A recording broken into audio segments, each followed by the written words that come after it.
الحمد لله الأحد الجبار والصمد الغفار، وأشهد أن لا إله إلا الله الواحد القهار، وأشهد أن محمدا عبده ورسوله النبي المختار. اللهم صل على محمد وعلى آل محمد كما صليت على إبراهيم وعلى آل إبراهيم إنك حميد مجيد. وبارك على محمد وعلى آل محمد كما باركت على إبراهيم وعلى آل إبراهيم إنك حميد مجيد. أما بعد فإن خير الكلام كلام الله، وخير السنن سنن محمد صلى الله عليه وسلم، وشر الأمور محدثاتها، وكل محدثة بدعة، وكل بدعة ضلالة، وكل ضلالة في النار.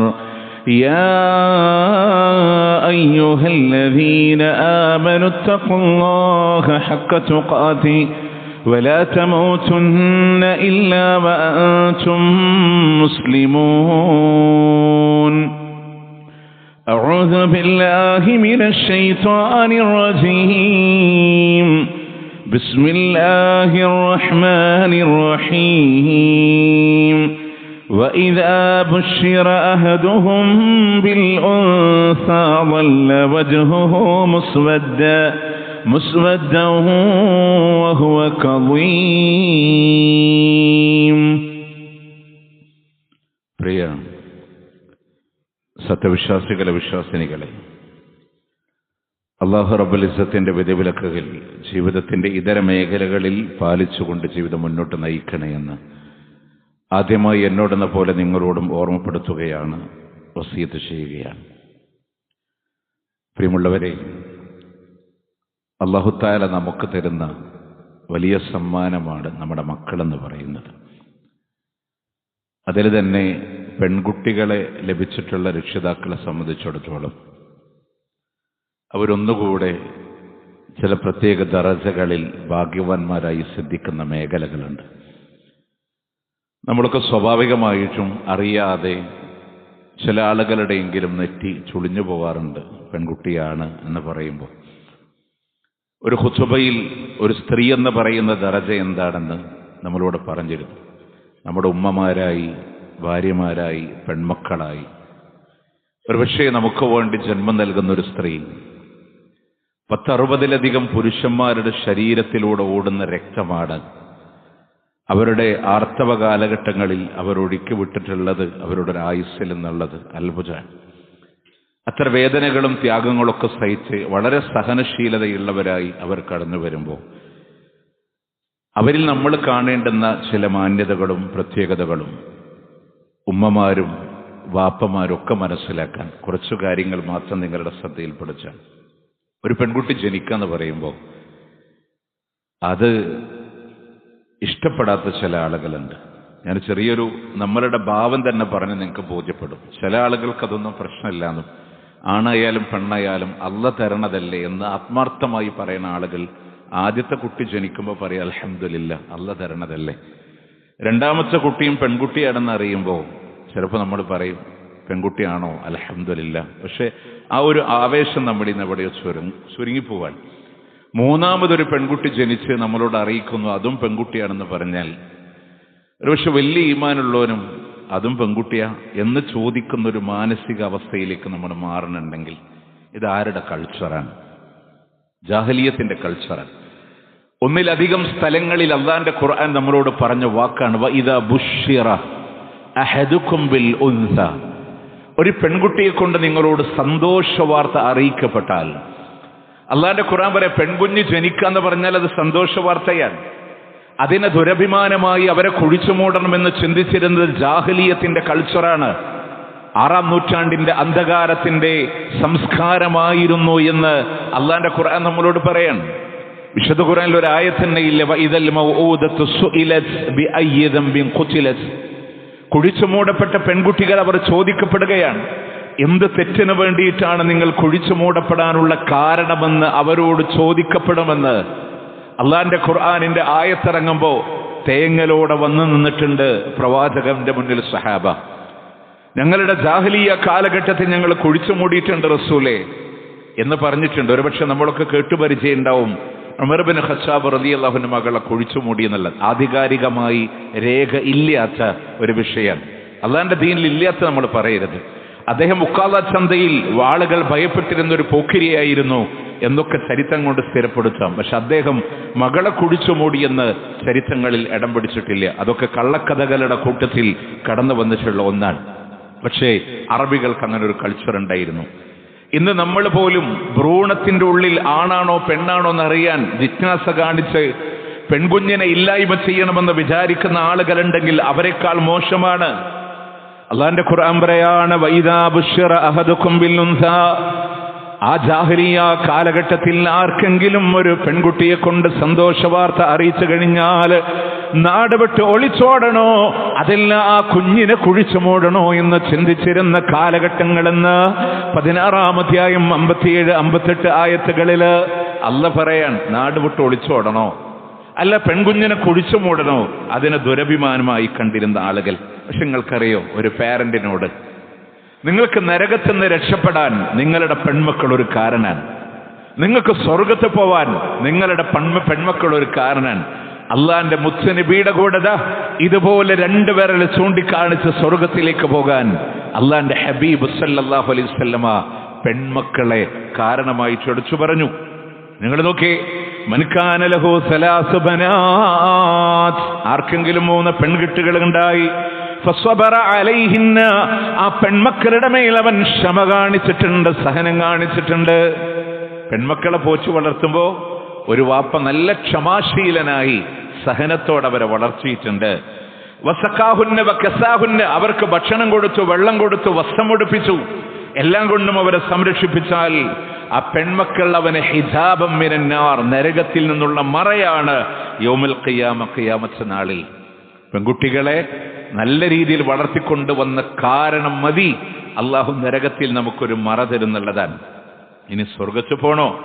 മൻ ആല സലാസ ബനാത്, ആരെങ്കിലും 3 പെൺമക്കളെ വളർത്തിക്കൊണ്ടുവന്നു, ഫഅദ്ദബഹുന്ന, അവർക്ക് സംസ്കാരം പഠിപ്പിച്ചു കൊടുത്തു, വസവ്വജഹുന്ന, അവരെ വിവാഹം കഴിപ്പിച്ചു കൊടുത്തു, വഅഹ്സന ഇലൈഹിന്ന, അവരിലേക്ക് നന്മ മാത്രം പ്രവർത്തിച്ചു, നല്ലത് ചെയ്തു, പെൺമക്കളോട് സംസ്കാരത്തോടെ വളർത്തി, ദീനുള്ളവന്റെ കയ്യിൽ ഏൽപ്പിച്ചു കൊടുത്താൽ ഫലഹുൽ ജന്ന, അവന് സ്വർഗമുണ്ടെന്ന് അല്ലാഹുവിന്റെ പ്രവാചകൻ സല്ലല്ലാഹു അലൈഹി വസല്ലം മറ്റൊരു ഹദീസിൽ കാണാം, മൻ ആല ബിൻതൈനി ഔ സലാസ ബനാത്, 2 പെൺകുട്ടികളെയാവട്ടെ 3 പെൺകുട്ടികളെയാവട്ടെ ഒരാൾ വളർത്തിക്കൊണ്ടുവന്ന് ഹത്താ യബിന്ന, ആ പെൺമക്കളെ വിവാഹം കഴിച്ചു കൊടുക്കുവോളം വളർത്തിക്കൊണ്ടുവന്നു, ഔ യമൂത അൻഹുന്ന, അതല്ല അതിനു മുമ്പ് ആ മനുഷ്യൻ മരിച്ചുപോയി എന്ന് വിചാരിക്കുക, പെൺമക്കളെ നിക്കാഹ് കഴിച്ചു കൊടുക്കാനുള്ള തൗഫീഖൊന്നും വന്നില്ല, അതിനു മുമ്പ് ആ മനുഷ്യൻ മരിച്ചുപോയാലും കുന്തു അന വഹുവ ഫിൽ ജന്ന കഹാതൈൻ, ഞാനും അവനും സ്വർഗത്തിൽ, പ്രവാചകന്റെ ചൂണ്ടുവിരലും മധ്യവിരലും കാണിച്ച് അള്ളാന്റെ മുത്തുനബി പറയാ സ്വർഗത്തിൽ ഇതുപോലെയായിരിക്കുന്നൻ. മറ്റൊരു റിവായത്തിൽ പറഞ്ഞു, ഒരു പെൺകുട്ടീനെ ദീനനുസരിച്ച് വളർത്തി ദീനുള്ളവന്റെ കയ്യിൽ ഏൽപ്പിച്ചു കൊടുക്കുമ്പോ സ്വർഗത്തിൽ ഇതുപോലെ സ്ഥാനമുണ്ടെന്നാൻ. അള്ളാഹു തന്ന മാണിക്യത്തിനെ നമ്മൾ മോശമായി കാണണോ പ്രിയമുള്ളവരെ? അത്ര വലിയ സ്ഥാനം സ്വർഗം നേടാൻ, നരകത്തിൽ നിന്ന് രക്ഷപ്പെടാൻ, അള്ളാന്റെ മുത്തുനബി സല്ലല്ലാഹു അലൈഹി വസല്ലമയുടെ കൂടെ സ്വർഗത്തിലേക്ക് പോകാൻ. പക്ഷെ നമ്മൾ ആലോചിക്കേണ്ട, എങ്ങനെ പറഞ്ഞല്ലോ, ദീനനുസരിച്ച് വളർച്ചണം, ദീനുള്ളവന്റെ കയ്യിൽ ഏൽപ്പിച്ചുകൊടു. ആ സംസ്കാരം എന്താണ്? നമുക്കൊരു പെൺകുട്ടിയോടുള്ള കടമ എന്താണ്? മുത്തുനബിയിൽ മാതൃകയുണ്ട്. മുത്തുനബിയും പെൺകുട്ടികളും വല്ലാത്തൊരു വികാരമുണ്ടായിരുന്നു. സൈനബും റുഖയ്യും ഉമ്മു കുൽസൂമും എന്റെ കരളിന്റെ കഷ്ടമെന്ന് അല്ലാഹുവിന്റെ ഹബീബ് സല്ലല്ലാഹു അലൈഹി വസല്ലം പറഞ്ഞ ഫാത്തിമയും വല്ലാത്തൊരു ബന്ധമുണ്ടായിരുന്നു. ആ ബന്ധത്തിൽ നമുക്ക് പാഠങ്ങളുമുണ്ട്. ഓക്കെ, ഒന്നാമതായി ഇസ്ലാം പറയാൻ, നല്ല പേരിട്ടിട്ട് ആ മക്കളെ വിളിക്കാൻ വേണ്ടി നമ്മൾ ശ്രദ്ധിക്കണം. നല്ല പേര് കൊടുക്കുക പെൺമക്കൾക്ക്. ഓക്കെ, അള്ളാന്റെ പ്രവാചകൻ സല്ലല്ലാഹു അലൈഹി വസല്ലമക്ക് 4 പെൺകുട്ടികളുണ്ടായിരുന്നു. ആ 4 പെൺകുട്ടികളും മഹദി ഖദീജ റളിയല്ലാഹു അൻഹയിൽ നിന്നുള്ള മക്കളാണ്. ആ മക്കൾക്ക് മുസ്നബി ഇട്ടുകൊടുത്ത പേര് സൈനബ്. സുഗന്ധം പരത്തുന്ന ഒരു ചെടിയുടെ പേരാണ് സൈനബ്. കാണാൻ നല്ല അഴകുള്ള ആ ചെടിയുടെ പേരാണ് സൈനബ്. അള്ളാന്റെ മുസ്നബി സല്ലല്ലാഹു അലൈഹി വസല്ലം കൊടുത്ത പേരാണ്. മറ്റൊന്ന് റുഖയ്യ, ഉന്നതമായ ദറജ, പദവികൾ എന്നൊക്കെ അർത്ഥമുള്ള പദവി അലങ്കരിക്കുന്നവൾ എന്നർത്ഥമുള്ള റുഖയ്യ. മറ്റൊന്ന് ഉമ്മു കുൽസൂമാണ്, നല്ല മുഖഭംഗിയുള്ളവൾ എന്നാണ് ഉമ്മു കുൽസൂം എന്നുള്ളതിന് അർത്ഥമായി കടന്നു വന്നിട്ടുള്ളത്. മറ്റു നമുക്ക് എല്ലാവർക്കും അറിയാവുന്ന ഫാത്തിമ, മുറിച്ചു കളഞ്ഞവൾ എന്നാണ് ഫാത്തിമന്റെ അർത്ഥം. എല്ലാ അധാർമികതകളെയും മുറിച്ചു കളഞ്ഞ് ഏറ്റവും ഉത്തമമായ സ്വഭാവത്തിനെ അലങ്കരിക്കുന്നവളാണ് ഫാത്തിമ. എല്ലാ തിന്മകളെയും മുറിച്ചു കളയുന്നവളാണ് ഫാത്തിമ. അള്ളാന്റെ പ്രവാചകൻ സല്ലല്ലാഹു അലൈഹി വസല്ലം പേരുകൾ കൊടുത്തത് അങ്ങനെയാണ്. അതുപോലെ തന്നെ നല്ല തർബിയത്ത് കൊടുത്ത് മക്കളെ വളർത്തണം. നമ്മളുടെ കൂടെ കൂട്ടിയിട്ട് അവളെ വളർത്തണം. അവർക്കെല്ലാ തർബിയത്തുകളും ഉണ്ടാവണം. മഹദിയായ ഉമ്മ ആയിഷത്തു സിദ്ദീഖ റളിയല്ലാഹു അൻഹ പറയുന്നുണ്ട്, ഞാൻ ആ പേര് പറഞ്ഞതിൽ പോലും നിങ്ങൾ ഒരു വാപ്പി മോളും തമ്മിലുള്ള ബന്ധം നിങ്ങൾ കണ്ടോ? ഞാൻ ആയിഷ ബീവിന്റെ പേര് പറഞ്ഞപ്പോ ആയിഷ മുഹമ്മദ് എന്ന് പറഞ്ഞില്ല. അഷ്റഫുൽ ഖൽഖാണ് മുഹമ്മദുർ റസൂലുള്ളാഹി സ്വല്ലല്ലാഹു അലൈഹി വസല്ലം. പക്ഷെ ഒരു സഹോദരിയുടെ പേര് പറയുമ്പോ ഭർത്താവിന്റെ പേരല്ല ഇസ്ലാം പറഞ്ഞേ, ബാപ്പാന്റെ പേരാണ് ആയിഷത്തു സിദ്ദീഖ റളിയല്ലാഹു അൻഹ. നമ്മളൊക്കെ നമ്മുടെ മലയാളികളൊക്കെ പേര് വിളിക്കുമ്പോൾ ആരെയാണോ വിവാഹം കഴിച്ചേ ഭർത്താവിന്റെ പേര് ചേർത്തിട്ട് നമ്മൾ പറയാ. ഭർത്താവ് ചിലപ്പോൾ തൊലക്കായി പോയേക്കാം, വേറെ ഭർത്താവ് വരുമ്പോ പ്രൂഫുകൾ മാറ്റേണ്ടി വന്നേക്കാം. പക്ഷെ ഇസ്ലാം എന്നും ചേർത്ത് പറയാൻ പഠിപ്പിച്ചത്, നിങ്ങളൊക്കെ അഷ്റഫുൽ ഖൽഖായ മുഹമ്മദുർ റസൂൽ എന്റെ ഭർത്താവാണെന്ന് പറയണേക്കാളും വലിയ സ്ഥാനം എന്താ ലോകത്തുള്ള ആയിഷ ബീവിക്ക്? പക്ഷെ ആയിഷ ബീവിന്റെ പേര് പറയേണ്ടത് മുഹമ്മദ് നബിയുടെ കൂടെ അല്ല, ആയിഷത്തു സിദ്ദീഖ. അത്രയും ഒരു വാപ്പിയും മോളും തമ്മിലുള്ള ബന്ധത്തിനെ കുറിക്കാനാണ്. ഇനി നിങ്ങൾ ആലോചിച്ച് നോക്ക്, അദബ് കൊടുത്ത് റസൂലുള്ളാഹി വളർത്തിയതിന്റെ ഉദാഹരണം ആയിഷ ബീവി പറയാ, മാ റഅയ്തു അഹദൻ കാന അശ്ബഹ ബിർറസൂൽ സല്ലല്ലാഹു അലൈഹി വസല്ലം ഹദീസൻ വകലാമൻ മിൻ ഫാത്തിമ. ഫാത്തിമയേക്കാൾ അള്ളാഹുവിന്റെ പ്രവാചകന്റെ പെരുമാറ്റങ്ങള്, പ്രവാചകന്റെ സംസാരങ്ങള്, അള്ളാന്റെ മുത്തുനബിയുടെ നടത്തം പോലും ഞാൻ കണ്ടത് ഫാത്തിമയേക്കാൾ സാദൃശ്യമുള്ള ഒരാളും ലോകത്ത് കടന്നു വന്നിട്ടില്ല. ഫാത്തിമാനെ പോലെ വേറെ ആരിലും ഞാൻ കണ്ടിട്ടില്ല. മുത്തുനബി സംസാരിക്കുന്ന പോലെ ലോലമായി സംസാരിക്കാൻ, അള്ളാന്റെ ഹബീബ് നടക്കുന്ന പോലെ നടക്കാൻ, അള്ളാന്റെ റസൂൽ സല്ലല്ലാഹു അലൈഹി വസല്ലമയുടെ പെരുമാറ്റം പോലെ പെരുമാറാൻ ഫാത്തിമ റളിയല്ലാഹു അൻഹ ഒപ്പിയെടുത്തിട്ടുണ്ട് അള്ളാന്റെ മുത്തുനബി സല്ലല്ലാഹു അലൈഹി വസല്ലമയിൽ നിന്നുള്ളതാണ്. ഇനി അള്ളാന്റെ പ്രവാചകൻ സല്ലല്ലാഹു അലൈഹി വസല്ലം എന്താണോ മോൾക്ക് കാണിച്ചു കൊടുത്തത് അത് അതേപോലെ തിരിച്ചു കാണിക്കുന്ന ഒരു മോളായിരുന്നു മഹദി ഫാത്തിമ റളിയല്ലാഹു അൻഹ. വാപ്പ എങ്ങനെ കാണിച്ചോ അതുപോലെ വല്ലാത്തൊരു അഭേദ്യമായ ബന്ധമുണ്ട് ആ വാപ്പി മോളും. ഞാനത് വെറുതെ പറഞ്ഞല്ല. അള്ളാന്റെ റസൂല് വഫാത്തിന്റെ സക്കറാത്തിന്റെ വേദനയിൽ കിടക്കുമ്പോ നെഞ്ചുപൊട്ടണ വേദന ഇന്നും നമ്മുടെ പള്ളിയിൽ ഒരുപക്ഷെ ഓരോ റബീഉൽ അവ്വലിലും ഞാൻ ആ വിഷയം പറയലുണ്ട്. എത്ര കൊല്ലം പറഞ്ഞാലും നമ്മുടെ കണ്ണ് നിറയലുണ്ട് ഇല്ലേ? ആ ഫാത്തിമ ബീവിക്ക് വാപ്പ മരിക്കാൻ കിടക്കുമ്പോൾ എത്ര വേദന ഉണ്ടാവും, കുടുംബത്തിന് എത്ര വേദന ഉണ്ടാവും. ആ കരച്ചിലോടെ വന്നു നിൽക്കുമ്പോ വാ കർബ അബ, എന്റെ വാപ്പാക്ക് എന്തൊരു വേദനയാണെന്ന് പറഞ്ഞപ്പോ അള്ളാന്റെ മുത്തുനബി പറഞ്ഞൊരു വാക്കുണ്ട്, മോളെ ഫാത്തിമ കരയല്ല മോളെ ഫാത്തിമ, ഇന്നത്തെ കഴിഞ്ഞ വാപ്പാക്ക് ഇനി വേദനയല്ല മോളെ. റസൂൽ ഒരു സ്വകാര്യം പറഞ്ഞു കൊടുത്തു ഫാത്തിമാനോട്. ആ സ്വകാര്യം കേട്ടതും ഫാത്തിമ ബീവിക്ക് ഒരു സമാധാനായി. എന്താണെന്നറിയോ? എന്റെ കുടുംബത്തിൽ നിന്ന് ആദ്യമായി എന്നിലേക്ക് ചേരുന്നത് മോളെ ഫാത്തിമ, നീയാണ് ഫാത്തിമ. ആദ്യം ഇവിടെ പറയുന്നത് നീയായിരിക്കും. മതി ഫാത്തിമ ബീവി കുറച്ചൊന്ന് സമാധാനായി. അത്ര സ്നേഹം അവർ തമ്മിലുണ്ട് വാപ്പാന്റെ അടുക്കലേക്ക് എത്താൻ. പക്ഷെ നിങ്ങൾ ആലോചിച്ച് നോക്ക്, അള്ളാന്റെ മുത്തുനബി ഒരു മോളോട് എങ്ങനെ പെരുമാറിയിരുന്നു എന്നറിയാൻ. കാനത്ത് ഇദാ ദഖലത് അലൈഹി, അള്ളാന്റെ പ്രവാചകൻ ഫാത്തിമ ബീവിയുടെ അടുക്കലേക്ക്, ഫാത്തിമ ബീവി പ്രവാചകന്റെ അടുക്കലേക്ക് വന്നാൽ ഖാമ ഇലൈഹ, അള്ളാന്റെ മുത്തുനബി അവരിലേക്ക് എഴുന്നേറ്റ് ചെല്ലുന്നു. റസൂലുള്ളാന്റെ വീട്ടിലേക്ക് ഫാത്തിമ ബീവി ഇങ്ങോട്ട് വരുമ്പോ പ്രവാചകൻ എഴുന്നേറ്റ് മോളെ സ്വീകരിക്കാൻ വേണ്ടി അങ്ങോട്ട് ചെല്ലുകയാണ്. നമ്മൾ വാപ്പാരെ സ്വീകരിക്കണം, ചിന്തിക്കണം. കെട്ടിച്ച വീട്ടിൽ നിന്ന് മോള് വീട്ടിലേക്ക് വരുമ്പോ നമ്മളൊക്കെ പറയും സ്നേഹമൊക്കെ ഉണ്ട് ഞങ്ങളുടെ കയ്യിൽ, പക്ഷെ നമ്മൾ ആരും എന്ത് ചെയ്യലില്ല, പ്രകടിപ്പിക്കാറില്ല. ഭയങ്കര ഡേഞ്ചറാണ്.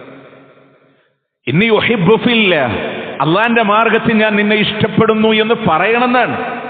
പരസ്പരം നമ്മൾ പറയാൻ ഇഷ്ടം പ്രകടിപ്പിക്കാനാണ്. വാപ്പാക്ക് സ്നേഹമൊക്കെ ഉണ്ട്, പക്ഷെ വാപ്പൊന്നും പ്രകടിപ്പിക്കില്ല. ആ വാപ്പ ഒരുപക്ഷെ മക്കൾക്ക് തിരിച്ച് സ്നേഹിക്കാൻ അവസരം കിട്ടിയെന്ന് വരില്ല. മക്കൾ ഉറങ്ങിക്കിടക്കുമ്പോ കവളത്ത് പോയി ഉമ്മ വെക്കുന്ന ഉമ്മയാരും വാപ്പാരൊക്കെ ഉണ്ട് ഈ ലോകത്ത്. മക്കൾ അറിയണില്ല, എന്റെ ബാപ്പ എന്നെ ചുംബിക്കുന്നുണ്ട്, എന്റെ ഉമ്മ എന്നെ ചുംബിക്കുന്നുണ്ട്, എന്റെ ബാപ്പ എന്നെ സ്നേഹിക്കുന്നുണ്ടെന്ന് അവരറിയണില്ല. അത് പ്രകടിപ്പിക്കണമെന്ന് പറഞ്ഞത് അള്ളാന്റെ മുത്ത റസൂലാണ് സല്ലല്ലാഹു അലൈഹി വസല്ലം. മക്കൾ വരുമ്പോൾ എഴുന്നേറ്റെന്ന് സ്വീകരിക്കാൻ. എന്നിട്ട് മാത്രമല്ല, വീണ്ടും പ്രവാചകൻ ഫർഹബ ബിഹ, മോളെ സ്വാഗതം ചെയ്യും, വെൽക്കം ചെയ്യും. എന്നിട്ട് വഖബ്ബലഹ, അള്ളാന്റെ പ്രവാചകൻ മോൾക്ക് ചുംബനം കൊടുക്കും. വഅജലസഹ ഫീ മജ്ലിസി, പ്രവാചകൻ ഇരുന്ന സ്ഥലത്ത് മോളെ പിടിച്ച് പ്രവാചകൻ ഇരിച്ചുന്നാണ്. മുത്തുനബിയുടെ ഇരിപ്പിടത്തിൽ തന്നെ മകളെ ഇരുത്തിക്കും. അതൊക്കെ ചരിത്രത്തിൽ വായിക്കുമ്പോഴേ വാപ്പി മോളും കുറച്ചു ദിവസം വിട്ടുന്നിട്ട് ഹിജറ കഴിഞ്ഞ് യസ്രിബിന്റെ മണ്ണ് മദീനയായപ്പോ ആ മദീനയിലേക്ക് ഫാത്തിമ റളിയല്ലാഹു കടന്നു വരുമ്പോ വൈകാരികമായ വാപ്പ എഴുന്നേറ്റ് മകളെ സ്വീകരിക്കുന്ന രംഗമുണ്ട് ചരിത്രത്തിൽ. അതുപോലെ നമ്മുടെ മക്കൾ വരുമ്പോ അവരെ സ്വീകരിക്കാൻ, അവരെ സ്വാഗതം ചെയ്യാൻ, അവർക്ക് ചുംബനം കൊടുക്കാൻ, മോളെ പിടിച്ചിരുത്താൻ, ഇത് വാപ്പ ചെയ്യുന്ന ശീലം കണ്ടിട്ട് ആ മകള് പോലും വാപ്പാനോട് എങ്ങനെ പെരുമാറിയെന്നറിയോ? നോക്ക്, ഫാത്തിമ റളിയല്ലാഹു അൻഹ കാന ഇദാ ദഖല അലൈഹ, അല്ലാഹുവിന്റെ മുത്ത് റസൂൽ സല്ലല്ലാഹു അലൈഹി വസല്ലം ഫാത്തിമ ബിയുടെ അടുക്കൽ ചെന്നാൽ ഖാമത ഇലൈഹി, ഫാത്തിമ ബി മുത്തുനബിയുടെ അടുക്കലേക്ക് ഇങ്ങനെ എഴുന്നേറ്റ് വരും. വഅഖദത് ബിയദി, മുത്തുനബിയുടെ കൈ വന്ന് ഇങ്ങനെ പിടിക്കും. വഖബ്ബലത്ഹു, ആ റസൂലുള്ളാഹിനെ ചുംബിക്കും. വഅജ്ലത്ഹു ഫി മജ്ലിസിഹ, അവരിരിക്കുന്ന ഇരിപ്പിടത്തിൽ മുത്തുനബിയെ ഇരിച്ചു. കണ്ടോ, വാപ്പ എന്താണോ ചെയ്തത് അത് മകളും ചെയ്യാൻ. നമ്മുടെ മക്കൾക്ക്, ഞാൻ ഇവിടെ ഇരിക്കണ വാപ്പാരോട് പറയാൻ, നമ്മുടെ മക്കൾക്കൊരു ചുംബനം കൊടുത്തിട്ട് എത്ര കാലായിട്ടുണ്ടാവും? നമ്മുടെ മക്കൾ നമുക്കൊരു ചുംബനം തന്നിട്ട് എത്ര കാലായിട്ടുണ്ടാവും? അതുകൊണ്ട് ആ മക്കളോടും പെൺമക്കളോടൊക്കെ നമ്മൾ ചുംബനം കൊടുക്കേണ്ടവരാണ്. അവർ മക്കൾക്ക് നമ്മൾ കൊടുക്കേണ്ടവരാണ്, നമ്മൾ സ്വീകരിക്കേണ്ടവരാണ്. അതുകൊണ്ട് തന്നെ ഏറ്റവും നല്ല പെരുമാറ്റങ്ങൾ, തർബിയത്തുകൾ അവർക്ക് ശീലിപ്പിച്ചു കൊടുക്കാൻ നമ്മൾ തയ്യാറാവേണ്ടതുണ്ട്. അവരെ നിസ്കാരം ശീലത്തിൽ അവരെ പഠിപ്പിച്ചു കൊണ്ടുവരാൻ, ആരോട് പെരുമാറണമെന്ന് അവരോട് പറഞ്ഞു കൊടുക്കാൻ. ഖുർആനിലെ 31 അധ്യായം സൂറത്തുൽ ലുഖ്മാനിൽ ആണാണെങ്കിലും പെണ്ണാണെങ്കിലും അവരോടുള്ള പെരുമാറ്റ മര്യാദകളെ ഒരു വാപ്പ മക്കളെ ഉപദേശിക്കുന്ന സരളമായ ഭാഷകൾ അവിടെ കാണാൻ പറ്റും. ഇനി നമ്മൾ മനസ്സിലാക്കേണ്ടത്, ഏറ്റവും നല്ല ഭർത്താക്കന്മാരെ തെരഞ്ഞെടുത്തു കൊടുക്കണം. പെൺകുട്ടികൾക്ക് തെരഞ്ഞെടുത്ത് കൊടുക്കണം. ദീന് നമ്മൾ നോക്കണം. ദീന് നമ്മൾ നോക്കിയേ പറ്റുള്ളൂ. ഞാൻ എല്ലാ ബാപ്പാരോടും പറയാൻ, നമ്മുടെ മനസ്സിൻ്റെ ഒരു വൈകാരികത ഉണ്ട്. നമ്മൾ പറഞ്ഞാലും ഇല്ലെങ്കിലും ഒരു വൈകാരികത ഉണ്ട്. മോളോടൊരു സ്നേഹമൊക്കെ ഉണ്ടാവും. നിക്കാഹിന്റെ പന്തലിരിക്കുമ്പോൾ വിതുമ്പുന്ന ഒരുപാട് വാപ്പാരെ കണ്ടിട്ടുണ്ട്. കണ്ണ് നിറയുന്ന ഒരുപാട് വാപ്പാരെ കണ്ടിട്ടുണ്ട്. കാരണം എൻ്റെ രക്ഷാധികാരത്തിലുള്ള മകളെ നിന്റെ കയ്യിൽ ഏൽപ്പിച്ചു തരാൻ. നോക്കേ, അകാരണമായി എൻ്റെ വീട്ടിൽ എൻ്റെ മോളുടെ കണ്ണ് നിറയുമ്പോ എൻ്റെ ചങ്ക് പടക്കുമായിരുന്നെങ്കിൽ ഓരോ ഭർത്താക്കന്മാരും ആ കണ്ണ് നിറയാതെ സൂക്ഷിക്കണമെന്നുള്ളിടത്താണ്. അവളെ നിന്റെ കയ്യിൽ ഏൽപ്പിച്ചു തരുമ്പോ പൊന്നുപോലെ നോക്കണേ എന്ന് ഉള്ളിന്റെ ഉള്ളു പറഞ്ഞൊരു സത്യമല്ലേ? അഥവാ നിനക്ക് നോക്കാൻ കഴിയില്ലെങ്കിൽ അവളെ ഉപദ്രവിക്കരുതിട്ടോ, അവളെ വേദനിപ്പിക്കരുതിട്ടോ, എന്റെ കയ്യിലേക്ക് തിരിച്ചു തന്നേക്ക് എന്ന് പറയണ ഒരു വാപ്പാന്റെ മനസ്സില്ലേ? ഇല്ലേ പ്രിയമുള്ളവരെ? അങ്ങനെ പറഞ്ഞ് ഏറ്റെടുത്തവരാ നമ്മളൊക്കെ. അതുണ്ടാവണമെങ്കിൽ എന്ത് വേണമെന്നറിയോ? വാപ്പ മോളുടെ വിവാഹത്തിന് പ്രൗഢി കാണിച്ചുകൊണ്ട് കാര്യമായിട്ടില്ല. ഞാൻ ഗൾഫിലായിരുന്നു, കുറെ സമ്പാദിച്ചിട്ടുണ്ട്, അതുകൊണ്ട് കല്യാണം അത്രയും ജാടയായിരുന്നു എന്ന് കാണിച്ചിട്ടില്ല. നിക്കാഹ് കഴിഞ്ഞ് മനസ്സ് തട്ടി ആത്മാർത്ഥമായി അവിടെ കൂടിയ മുഴുവൻ ആളുകളും പറയുന്ന ബാറക്കല്ലാഹു ലക്കുമാ വബാറക അലൈക്കുമാ വജമഅ ബൈനക്കുമാ ഫി ഖൈർ, അല്ലാഹുവിന്റെ ബറക്കത്ത് ഉണ്ടാവട്ടെ എന്നാണ്. ബറക്കത്തിന് വിപരീതമായി എല്ലാ ഹറാമും കൊണ്ടുവന്നിട്ട് ബറക്കത്ത് ഉണ്ടാവട്ടെ എന്ന് ദുആ ചെയ്യുമ്പോ അല്ലാഹു ഉത്തരം തന്നോളുന്നില്ല. അതുകൊണ്ട് ദീനുണ്ടാവണം എല്ലാ മേഖലയിലും. പ്രത്യേകിച്ച് മക്കളുടെ വിവാഹത്തിന്. എന്റെ മോളാണ്, അവരുടെ കുടുംബ ജീവിതമാണ്. നിങ്ങൾ നോക്കേ, അവിടെ പ്രവാചകൻ സല്ലല്ലാഹു അലൈഹി വസല്ലം പറയാൻ, ഇദാ ഖതബ ഇലൈക്കും മൻ തർലൗന ദീന, ഒരു മതം കൊണ്ട് നിങ്ങൾക്ക് തൃപ്തിപ്പെട്ട ഒരാള് നിങ്ങളുടെ മകളെ വിവാഹം അന്വേഷിച്ചു വന്നാൽ, വഖുലുഖുഹു, അവന്റെ സ്വഭാവം നിങ്ങൾക്ക് തൃപ്തിയുള്ള സ്വഭാവമുണ്ട്, തൃപ്തിയുള്ള ദീനുണ്ടെങ്കിൽ നിങ്ങൾ ഫസവ്വിജു, നിങ്ങൾ അവന് വിവാഹം കഴിച്ചു കൊടുക്കണമെന്നാണ്. ഇല്ല തഫ്അലു, അതല്ല നിങ്ങൾ പ്രവർത്തിക്കുന്നതെങ്കിൽ തകുൻ ഫിത്നതുൻ ഫിൽ അർളി വഫസാദുൻ കബീർ, ഭൂമിയിലെ ഫിത്നകൾ ഉണ്ടാകും, വലിയ വലിയ കുഴപ്പങ്ങളുണ്ടാവും. മറ്റൊരു ഹദീസിൽ പറഞ്ഞത് വ്യാപകമായ പ്രത്യാഘാതങ്ങൾ ഉണ്ടാവുന്നതാണ്. എന്തുകൊണ്ടുണ്ടാവുന്ന? നിങ്ങൾ ആലോചിച്ചൊക്കെ, നമ്മൾ ഓമനിച്ച് വളർത്തിയ മോളൊരു ദീനില്ലാത്തവന്റെ കയ്യിൽ കൊടുത്താൽ അവനാ മക്കളെ എവിടെ കൊണ്ടുപോകുന്നു, ഏതൊക്കെ അധാർമികത പഠിപ്പിക്കുന്നു, ഏതൊക്കെ മോശപ്പെട്ട കൾച്ചറുകളിലൂടെ കൊണ്ടുവരുന്നു. അവരിലൂടെ വളർന്നു വരുന്നൊരു തലമുറ. ലോകത്തിലെ ആദ്യത്തെ വിദ്യാലയം അൽ ഉമ്മ മദ്രസനാൻ, ഉമ്മാന്റെ മടിത്തട്ടാണ് ലോകത്തിലെ ഏറ്റവും ആദ്യത്തെ വിദ്യാലയം. അവിടെ നിന്ന് നമ്മുടെ മക്കൾ പഠിക്കുന്ന കൾച്ചർ, അടുത്ത തലമുറ പഠിക്കുന്ന സംസ്കാരം വളരെ മോശമാണ്. അതുകൊണ്ട് തന്നെ ദീന് പ്രാധാന്യമുള്ളതാണ്, സ്വഭാവം പ്രാധാന്യമുള്ളതാണ്. അതുകൊണ്ട് അങ്ങനത്തെ ആളുകൾക്ക് വേണം നിങ്ങൾ വിവാഹം കഴിച്ചു കൊടുക്കാൻ എന്നുള്ളതാണ്. ഇനി അടുത്തൊരു പോയിന്റ് കൂടെ ആലോചിച്ച് നോക്ക്. നമ്മളൊക്കെ വിചാരിക്കും പെൺമക്കളാണെങ്കിൽ കല്യാണം കഴിച്ചു കൊടുത്ത് അതോടുകൂടെ അങ്ങോട്ട് കഴിഞ്ഞു എന്ന് വിചാരിക്കാനല്ല. നിങ്ങളുടെ പെൺമക്കളോടുള്ള ആത്മബന്ധം അവർ നമ്മളുടെ മരണം വരെ തുടർന്നു കൊണ്ടുപോകാനുള്ളതാണ്. അല്ലാണ്ട് ദീന് നമ്മളോട് പറയാൻ. പലപ്പോഴും മക്കൾ വന്ന വിഷമം പറയുമ്പോൾ പല ആളുകളും ഇടപെടലില്ല. കാരണം സംസാരിച്ച് തന്നെ തൊലാക്കിലേക്ക് എത്തും എന്നുള്ളൊരു പേടിയാണ്. അതിനെ രഞ്ജിപ്പുണ്ടാക്കാൻ കഴിയണം, സുൽഹുണ്ടാക്കാൻ കഴിയണം. നിങ്ങൾ ആലോചിച്ച് നോക്ക്, നമ്മളുടെ വീട്ടിൽ വളരുന്നൊരു പെൺകുട്ടിയോട് നമ്മൾ എന്താ പറയാ? നാളെ മറ്റൊരു വീട്ടിലേക്ക് പോവേണ്ടതാണ്. ആ കുട്ടിക്ക് ഈ വീട് ആ കുട്ടിയുടെ വീടല്ല. ഭർത്താവിന്റെ വീട്ടിലേക്ക് വിവാഹം കഴിച്ചു കൊടുത്താൽ നമ്മുടെ നാട്ടിലുള്ള ഉമ്മാരൊക്കെ പറയും ഓള് വേറെ വീട്ടിൽ നിന്ന് വന്നതാണ്. നമ്മൾ ആലോചിച്ചിട്ടുണ്ടോ?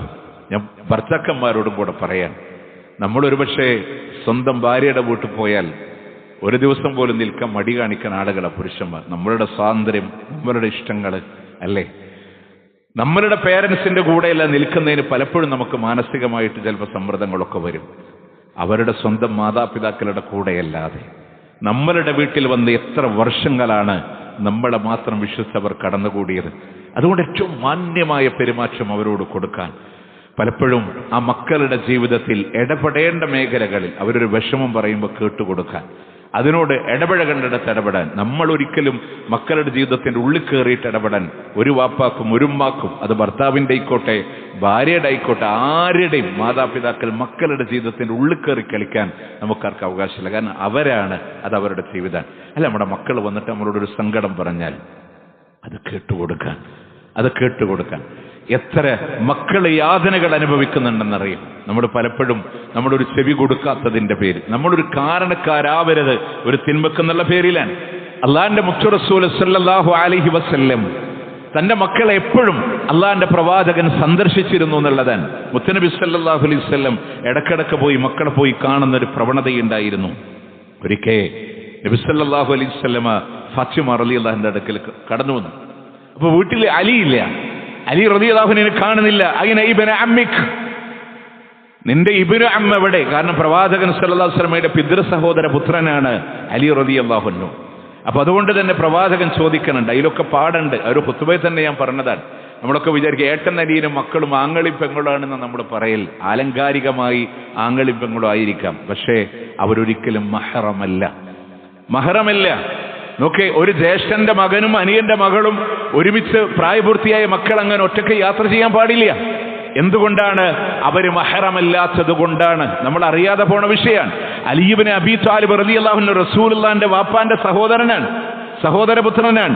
അവർക്കാണ് ഫാത്തിമ റളിയല്ലാഹു അൻഹയെ വിവാഹം കഴിച്ചു കൊടുത്തത്.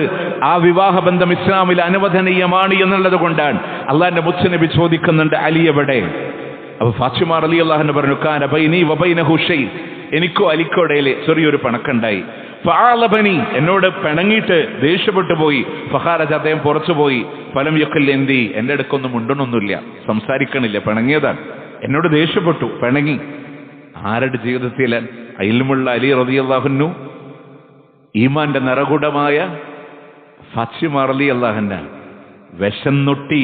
വിശന്നൊട്ടി പട്ടിണി കൊണ്ട് കണ്ണിൽ കണ്ണീര് വരുമ്പോ കൈക്കുമ്പിളിലൂടെ കിട്ടിയ ഈത്തപ്പഴമായി അലി റളിയല്ലാഹു അൻഹു വീട്ടിലേക്ക് വരുമ്പോഴും വഴിയിൽ നിന്നൊരു യാചകൻ അലി വിശക്കുന്നുണ്ടെന്ന് പറഞ്ഞപ്പോ അയാളുടെ കയ്യിൽ ഈത്തപ്പഴം കൊടുത്ത് വെറും കൈയോടെ വീട്ടിലേക്ക് കടന്നു വന്നപ്പോ തലോടി സ്വീകരിച്ച്, സാരമില്ല അലി, അത് കൊടുക്കാതെ വന്നാലാണ് എന്റെ മനസ്സ് വേദനിക്കുന്നതെന്ന്, സ്വർഗത്തിന്റെ പഴം തിന്ന അനുഭൂതി ഇപ്പൊ ഞാൻ അറിയുന്നുണ്ടെന്ന് പറഞ്ഞ് ഫാത്തിമ റളിയല്ലാഹുവിന്റെ അത്ര വലിയ ഈമാന്റെ നിറകുടമായ ഫാത്തിമ ബീവിനോട് ഇൽമിന്റെ നിറകുടമായ അലി റളിയല്ലാഹു അൻഹു പിണങ്ങിയിട്ടുണ്ടെങ്കിൽ അത് കുടുംബജീവിതത്തിൽ അല്ലാഹ് പറഞ്ഞിട്ടുള്ളതാ.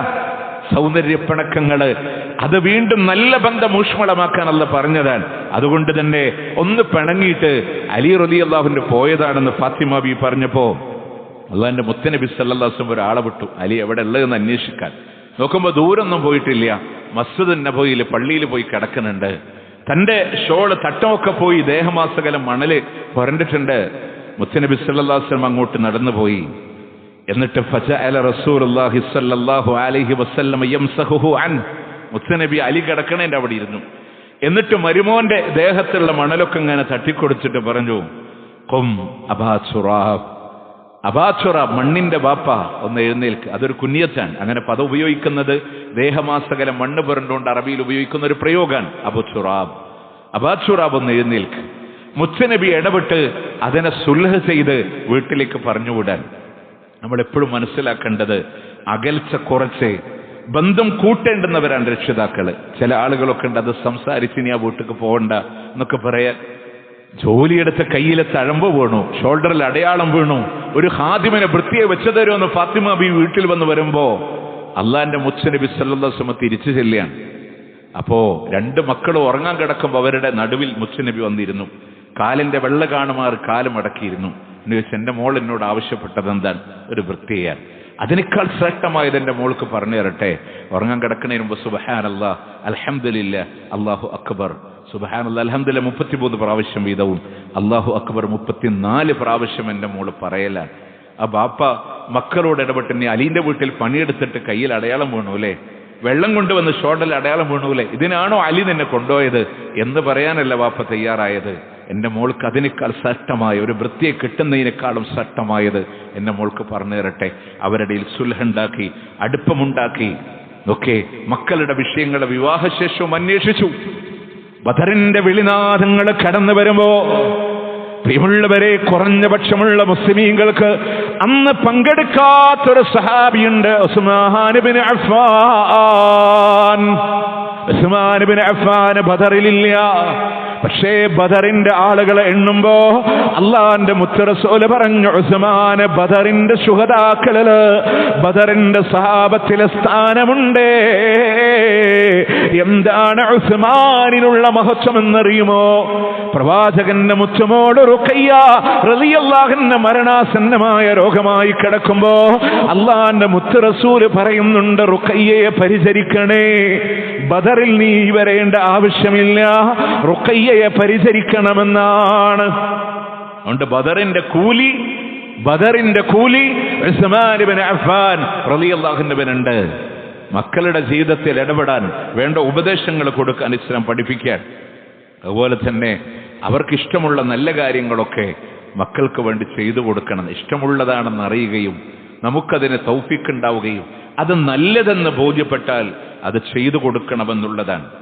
നിങ്ങൾക്കറിയോ, അള്ളാന്റെ മുത്ത് റസൂൽ സല്ലല്ലാഹു അലൈഹി വസല്ലമക്ക് നജാഷി റളിയല്ലാഹു അൻഹുവിൽ നിന്ന് ഒരു മോതിരം ഗിഫ്റ്റായിട്ട് സമ്മാനമായിട്ട് കൊടുത്തുവിടാൻ. അള്ളാന്റെ മുത്തുനബി സല്ലല്ലാഹു അലൈഹി വസല്ലം ആ മോതിരം റസൂലുള്ളാന്റെ മൂത്ത മകള് സൈനബിന്റെ മകളുണ്ട് ഉമാമ, ആ ഉമാമ റളിയല്ലാഹുവിന്റെ ആ മോതിരം കൊടുത്തുവിട്ട് പറഞ്ഞു, തഹല്ലി ബിഹാദ യാ ബനിയ, മോളെ ഈ മോതിരം നീ അണിഞ്ഞു.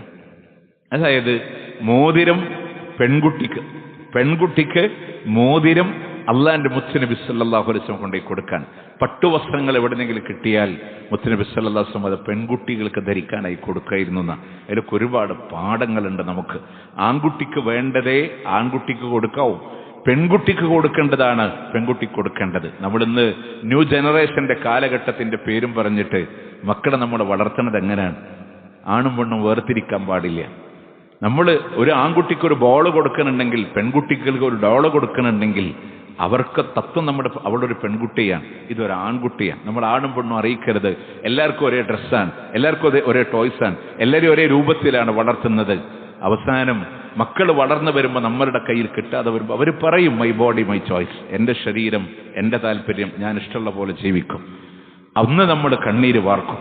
അതുകൊണ്ട് അവരെ പരിചരിക്കേണ്ട ശ്രദ്ധിക്കേണ്ട കാലം നബി സല്ലല്ലാഹു അലൈഹി വസല്ലം കിട്ടുമ്പോൾ പെൺകുട്ടികൾക്ക് അനുയോജ്യമായത് അവർക്ക് വേണ്ടി അല്ലാഹുവിന്റെ ഹബീബ് സല്ലല്ലാഹു അലൈഹി വസല്ലം കൊടുക്കാറുണ്ടായിരുന്നു എന്ന്. അതുപോലെ തന്നെ നമ്മൾ ആലോചിക്കുക, ആൺകുട്ടികൾക്കും പെൺകുട്ടികൾക്കും ഇടയിലെ നീതി കാണിക്കാൻ വേണ്ടി നമ്മൾ ശ്രദ്ധിക്കണം. യഅദിലു ബൈന ഔലാദിക്കും, നിങ്ങളുടെ മക്കൾക്കിടയിൽ നിങ്ങൾ നീതി കാണിക്കണമെന്ന് അള്ളാഹിന്റെ പ്രവാചകൻ സല്ലല്ലാഹു അലൈഹി വസല്ലം. നമ്മളെല്ലാവരും പറയും, പള്ളിയിലിരിക്കണമൊക്കെ പറയും ഞങ്ങളൊക്കെ നീതി കാണിക്കുന്ന ആൾക്കാരാണ്. പക്ഷേ ഉള്ളിൻ്റെ ഉള്ളിൽ നമ്മൾ എവിടെയോ മക്കളെ പഠിപ്പിക്കാൻ വിടുമ്പോൾ നമ്മൾ പറയും നല്ല കോഴ്സിന് ആ മക്കളെ ചേർക്കാൻ, പെൺകുട്ടീൻ്റെ തൽക്കാലം കല്യാണം കഴിക്കണവരല്ലേ പഠിപ്പിക്കണ്ടേ എന്ന് ധരിക്കുന്ന ആളുകളുണ്ട്.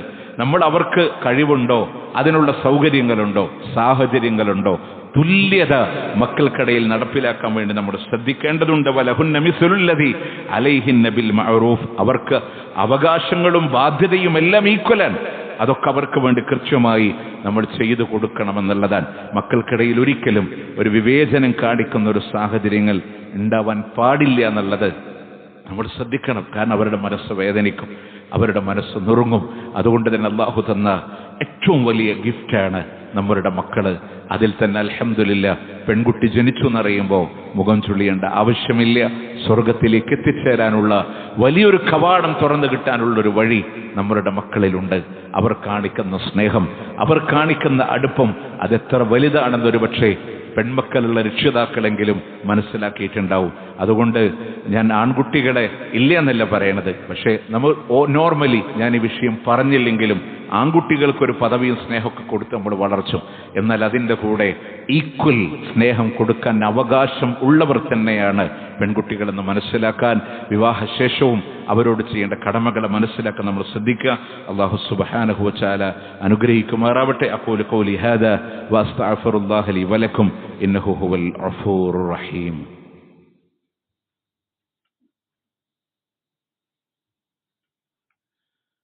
الحمد لله رب العالمين والعاقبة للمتقين ولا عدوان إلا على الظالمين. أصلي وأسلم على رسوله النبي الكريم وعلى آله وصحبه أجمعين. أما بعد اتقوا الله يا عباد الله. അല്ലാഹുവിൻ്റെ പ്രവാചകൻ സല്ലല്ലാഹു അലൈഹി വസല്ലം നമ്മളുടെയൊക്കെ പ്രാർത്ഥനയിൽ ഉൾപ്പെടുത്താൻ പറഞ്ഞതിലൊരു ഭാഗമാണ് വലാ തുസല്ലിത് അലൈന മല്ലാ യർഹമുന. പക്ഷെ പല ഖുതുബയിൽ നമ്മൾ ദുആ ചെയ്യാറുണ്ട്, അല്ലാഹു ഞങ്ങളോട് കരുണ കാണിക്കാത്തവരുടെ കയ്യിൽ ഞങ്ങളുടെ ആധിപത്യം ഭരണം നീ കൊടുക്കല്ലേ അല്ലാഹ്.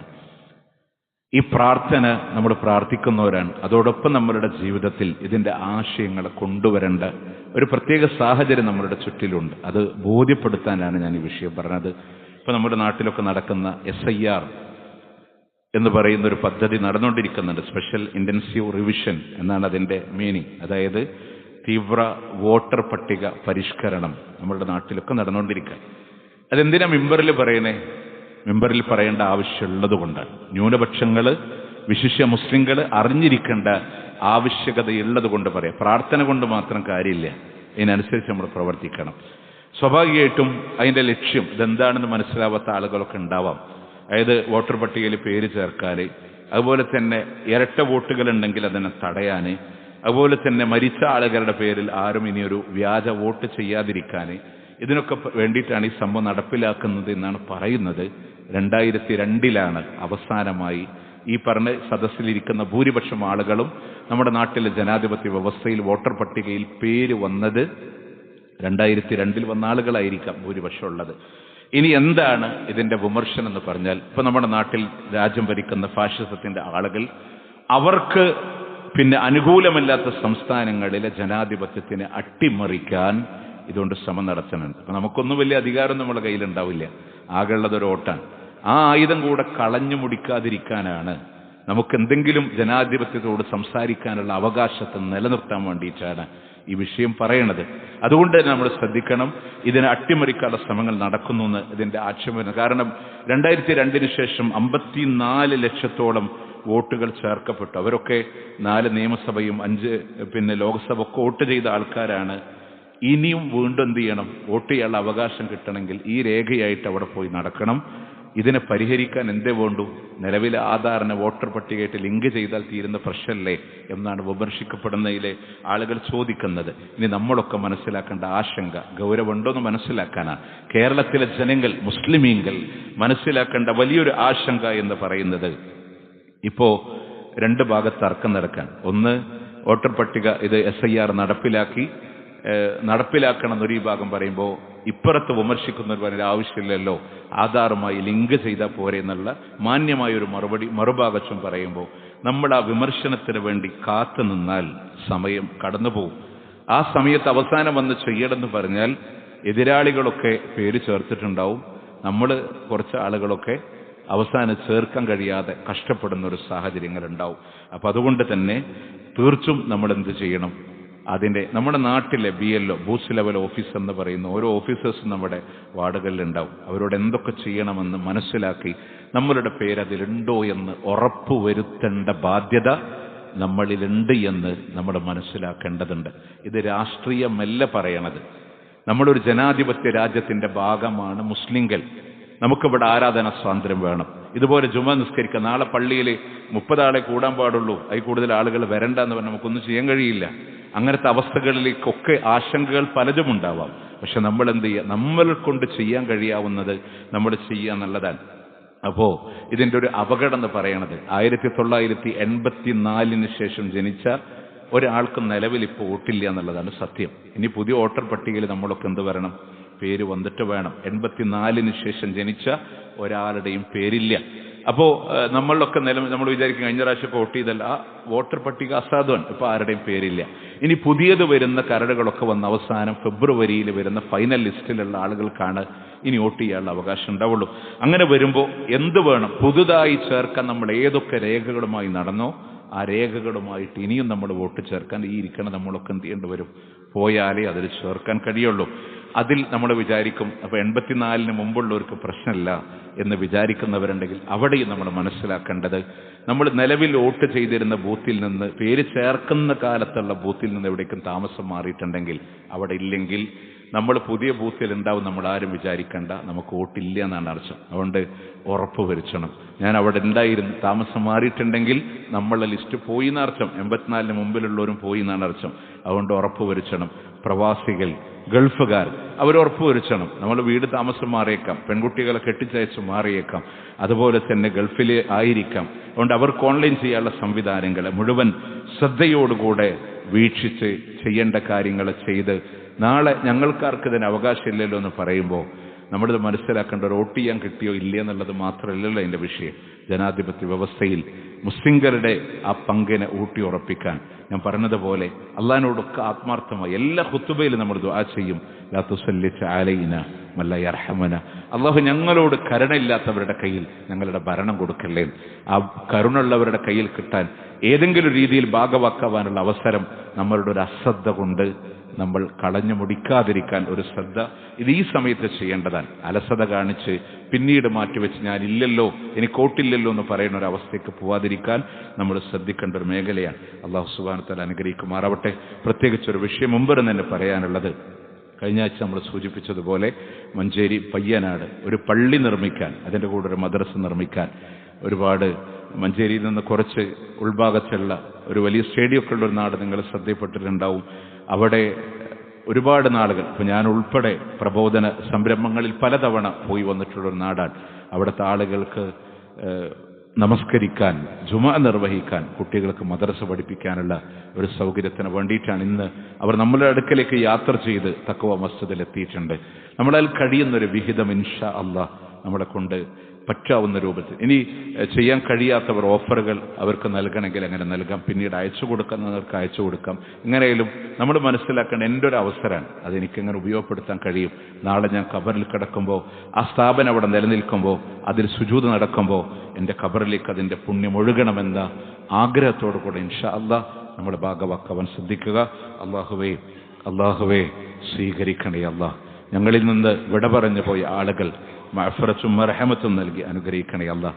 നമ്മുടെ ഈ പള്ളിയിൽ എപ്പോഴും ജുമഅക്ക് പങ്കെടുക്കുന്ന സഹോദരനാണ് യൂസഫ് സാഹിബ്, നമ്മളുടെ ഈ അടുത്ത നാട്ടുകാരൻ കൂടെയാണ്. ഈ പള്ളിയിൽ എപ്പോഴും ഉണ്ടാവും. ഇവിടുത്തെ ഖുർആൻ ക്ലാസ്സിലും അദ്ദേഹം സന്നിഹിതനാണ്.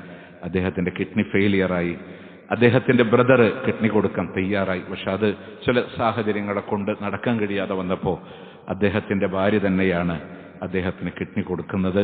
ഈ വരുന്ന 5-ാം തീയതി അതിൻ്റെ സർജറിയിലേക്ക് കടക്കാൻ ആത്മാർത്ഥമായ ഹൃദയം തട്ടിയുള്ള പ്രാർത്ഥന. നമ്മളുടെ സഹോദരനാണ്, നമ്മുടെ കൂടെ ഇവിടെ പള്ളിയിൽ ഇരിക്കുന്ന ഒരാളാണ്, നമ്മുടെ കൂടെ ഖുർആൻ പഠിക്കാൻ ഇരിക്കുന്ന ഒരാളാണ്. അല്ലാഹുവേ, ഷിഫ ആജിൽ നൽകി നീ അനുഗ്രഹിക്കണേ അല്ലാഹ്. പരിപൂർണ ഷിഫ നൽകി അനുഗ്രഹിക്കണേ അല്ലാഹ്. ആ കുടുംബത്തിൻ്റെ സ്നേഹം നാളെ സ്വർഗം വരെ നിലനിർത്തി കൊടുക്കണേ അല്ലാഹ്. അല്ലാഹുവേ, ഒരുപാട് ആളുകൾ ദുആ കൊണ്ട് വസിയത്ത് ചെയ്തവരുണ്ട് അല്ലാഹ്. എല്ലാം അറിയുന്ന റബ്ബേ, ഖൈർ നൽകി നീ അനുഗ്രഹിക്കണേ അല്ലാഹ്.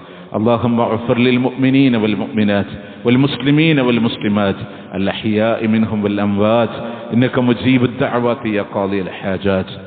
اللهم أعز الإسلام والمسلمين وأذل الشرك والمشركين.